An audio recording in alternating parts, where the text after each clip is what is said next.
Hello everyone, thank you again for joining us for our chapter book story time. We're here at the Caribou Public Library. I'm Miss Erin and we are continuing to read Bambi by Felix Sultan and illustrated by Gerard Goodenow.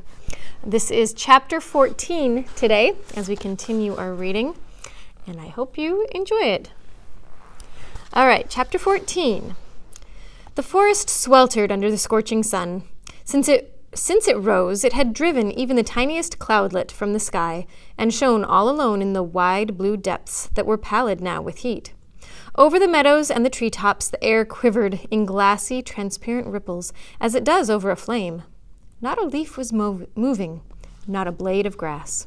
The birds were silent and sat hidden among the shady leaves, never stirring from their places. All the paths and trails in the thicket were empty. Not a creature was abroad. The forest lay as though hurt by the blinding light. The earth and the trees, the bushes, the beasts, breathed in the intense heat with a kind of sluggish satisfaction. Bambi was asleep. He had made merry with Faline all night. He had pranced around with her until broad daylight, and in his bliss had even forgotten to eat. But he had grown so tired, and he did not feel hungry any more. His eyes fell shut. He lay down where he happened to be standing in the middle of the bushes, and fell asleep at once. The bitter, acrid odor that streamed from the sun-warmed juniper, and the penetrating scent of spurge laurel, mounted to his head while he slept, and gave him new strength. Suddenly, he awoke in a daze. Had Faline called him? Bambi looked around. He remembered seeing Faline as he lay down, standing close beside him near the white thorn, nibbling the leaves. He had supposed she would remain near him, but she was gone. Apparently, she had grown tired of being alone by now, and was calling for him to come and look for her. As Bambi listened, he wondered how long he could have slept and how often Faline had called. He wasn't sure. Veils of sleep still clouded his thought. Then she called again. With a spring, Bambi turned in the direction the sound came from. Then he heard it again, and suddenly he felt perfectly happy. He was wonderfully refreshed, quieted and strengthened, but racked by a terrific appetite. The call came again clearly, thin as a bird's twittering, tender and full of longing. "Come, come," it said. Yes, that was her voice. That was Faline. Bambi rushed away so fast that the dry branches barely crackled as he burst through the bushes, and the hot green leaves scarcely rustled. But he had to stop short in the midst of his course and swerve to one side, for the old stag was standing there, barring his path. Bambi had no time for anything but love. The old stag was indifferent to him now. He would meet him again somewhere later on. He had no time for old stags now, however noble they might be. He had thoughts for Faline alone. He greeted the stag hastily and tried to hurry by. "Where are you going?" asked the old stag earnestly. Bambi was somewhat embarrassed and tried to think of an evasion, but he changed his mind and answered truthfully, "To her." "Don't go," said the old stag. For a second, a single angry spark flared up in Bambi's mind. Not go to Faline? How could the mean old stag say that?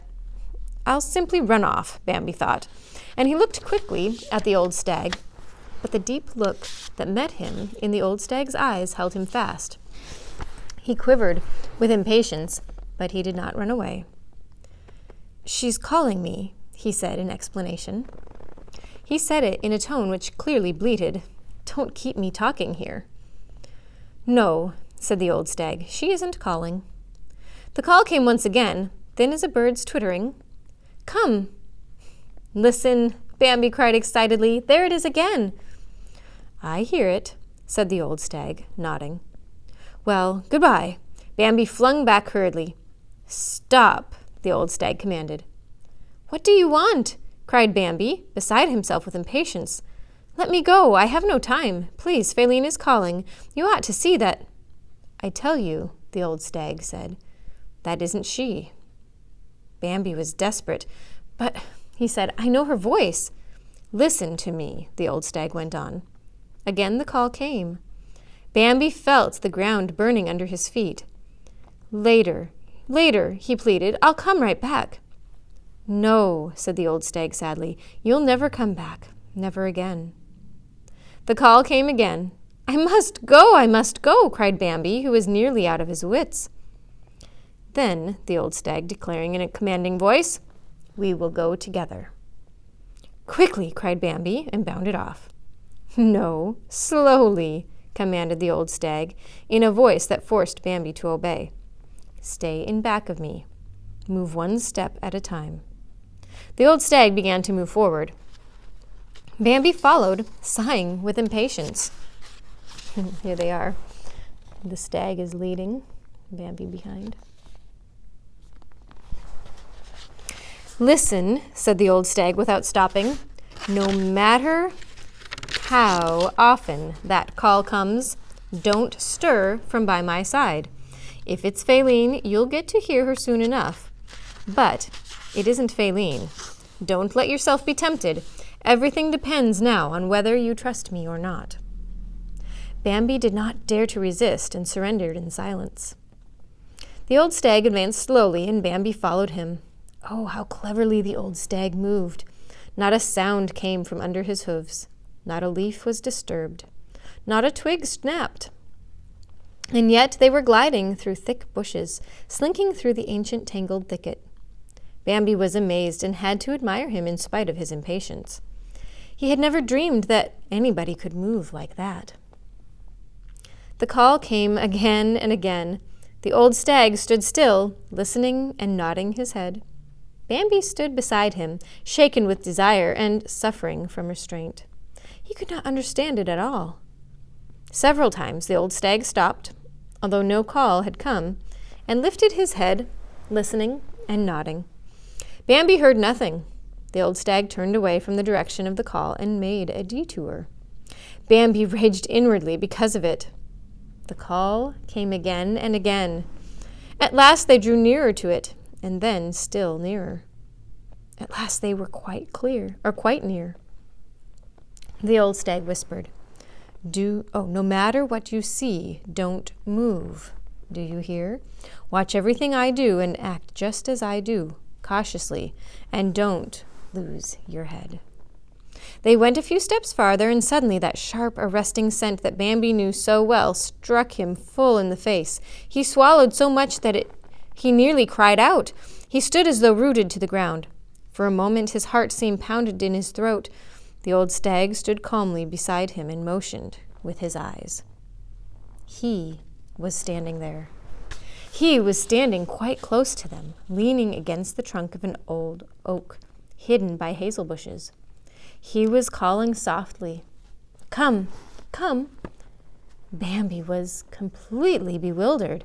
He was so terrified that he began to understand only by degrees that it was he who was imitating Faline's voice. It was he who was calling, "Come, come." Cold terror shot through Bambi's body. The idea of flight gripped him and tugged at his heart. "Be still," whispered the old stag quickly and commandingly, as if he meant to forestall any outbreak of fear. Bambi controlled himself with an effort. The old stag looked at him a little scornfully at first, it seemed to Bambi. He noticed it in spite of the state that he was in, but the stag changed at once to a serious and kindly look. Bambi peered out with blinking eyes to where he was standing, and felt as if he could not bear his horrible presence any longer. As if he had read this thought, the old stag whispered to him, "Let's go back," and turned about. They glided away cautiously. The old stag moved with a marvelous zigzag course whose purpose Bambi did not understand. Again he followed with painfully controlled impatience. The longing for Faline had harassed him on the way over. Now the impulse to flee was beating through his veins. But the old stag walked on slowly, stopping and listening. He would begin a new zigzag, then stop again, going very slowly ahead. By this time they were far from the danger spot. If he stops again, thought Bambi, it ought to be all right to speak to him by now, and I'll thank him. But at that moment the old stag vanished under his very eyes into a thick tangle of dogwood shrubs. Not a leaf stirred, not a twig snapped as the stag slipped away. Bambi followed and tried to get through through as noiselessly and to avoid every sound with as much skill. But he was not so lucky. The leaves swished gently, the boughs bent against his flanks and spread up again with a loud twang. Dry branches broke against his chest with sharp, piercing snaps. He saved my life, Bambi kept thinking. What can I say to him? But the old stag was nowhere to be seen. Bambi came out of the bushes. Around him was a sea of yellow, flowering goldenrods. He raised his head and looked around. Not a leaf was moving as far as he could see. He was all alone. Freed from all control, the impulse to flee suddenly carried him away.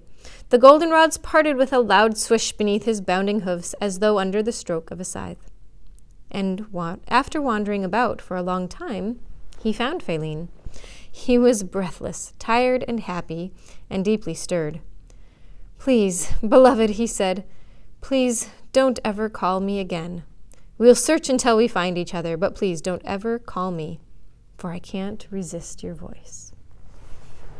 That's all for today, the end of chapter 14. Thanks for joining us, and we'll see you next time. Bye for now.